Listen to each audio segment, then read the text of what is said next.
নমস্কার বন্ধুরা, জয়া রেসিপিতে সকলকে স্বাগত। আজ দারুণ স্বাদের কাঁকড়ার একটি রেসিপি আপনাদের সাথে শেয়ার করব। এখানে আমি 1 কেজি কাঁকড়া খুব ভালো করে কেটে বেছে ধুয়ে লবণ হলুদ মাখিয়ে রেখেছি। আর এবার একটা পেস্ট তৈরি করে নেব। নিয়েছি 2খানা মাঝারি সাইজের পেঁয়াজ, 17 থেকে 18টা রসুন, 4 থেকে 5টা শুকনো লঙ্কা, 2টো টমেটো খুব ভালো করে পেস্ট করে একটা সাইডে রেখে দেব। এবার কড়াইতে সাদা তেল দিয়ে তাতে কিছুটা পরিমাণ আলু লবণ হলুদ দিয়ে লাল করে ভেজে তুলে নেব। ওই তেলেতে কাঁকড়াগুলো ভাজতে থাকবো। প্রথমে কাঁকড়ার এই পিঠটা ভাজবো, তারপর উল্টে দিয়ে এই পিঠটা হালকা ভেজে নেব। আমার 1 কেজি পরিমাণ কাঁকড়াতে 1 কেজি পরিমাণ ওজনের কাঁকড়া 10 পিস হয়েছে। 6 পিস আমি ভেজে আগে তুলে নিলাম, তারপরে 4 পিস ভাজছি। কাঁকড়াগুলোয় যথেষ্ট পরিমাণে ডিম হয়েছে। এরকম ডিমওয়ালা কাঁকড়া খেতে বেশ ভালোই লাগে। খুব লাল করে ভাজবো না, লাল করে ভাজলে কাঁকড়ার ডিমগুলো খাওয়ার সময় শক্ত লাগবে, তখন খেতে ভালো লাগবে না। কাঁকড়াগুলো তুলে নেওয়ার পর আমি ছোট বড় দাঁড়াগুলো ভেজে লাল করে তুলে নিচ্ছি।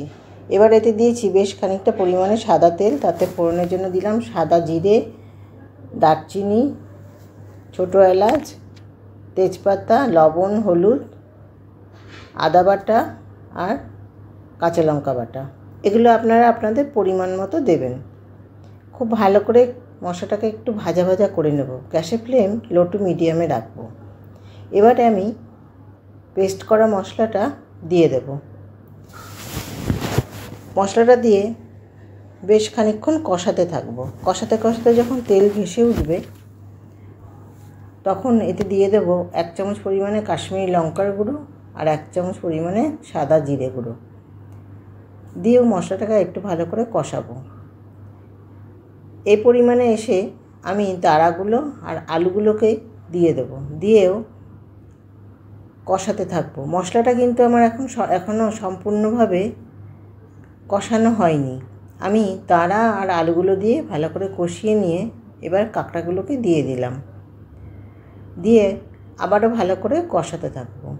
এবার আমার কষানো হয়ে গেছে, দেখুন তেল ছেড়ে দিয়েছে। এবার আমি যেই ডিশে কাঁকড়া ভেজে তুলে রেখেছিলাম সেই ডিশেতেই জল গরম করে দিয়ে দিলাম। একটু ভালো করে নাড়িয়ে নিলাম। নাড়িয়ে এবার ওপর থেকে দিয়ে দিলাম সামান্য পরিমাণে গরম মশলা গুঁড়ো। গরম মশলা গুঁড়ো দিয়েও একটু ভালো করে মিশিয়ে নিলাম।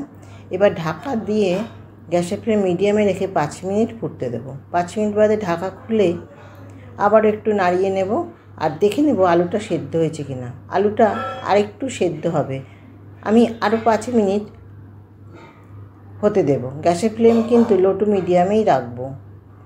তারপর 5 মিনিট বাদে আবারও ঢাকা খুলে একটু নাড়িয়ে গ্যাস বন্ধ করে দেবো। গ্যাস বন্ধ করে ঢাকা দিয়ে স্ট্যান্ডিং টাইম দেব।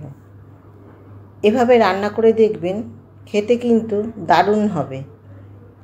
তারপরে সার্ভ করে দেব। একবার হলেও বানিয়ে দেখবেন। আর ভালো লাগলে আমার চ্যানেলটাকে লাইক, শেয়ার, কমেন্ট, সাবস্ক্রাইব করে আমার পাশে থাকবেন। ফেসবুক থেকে দেখলে পেজটি ফলো করে নেওয়ার অনুরোধ রইল। পুরনো বন্ধুদের জানাই অসংখ্য ধন্যবাদ। সকলে ভালো থাকবেন, সুস্থ থাকবেন, সাবধানে থাকবেন।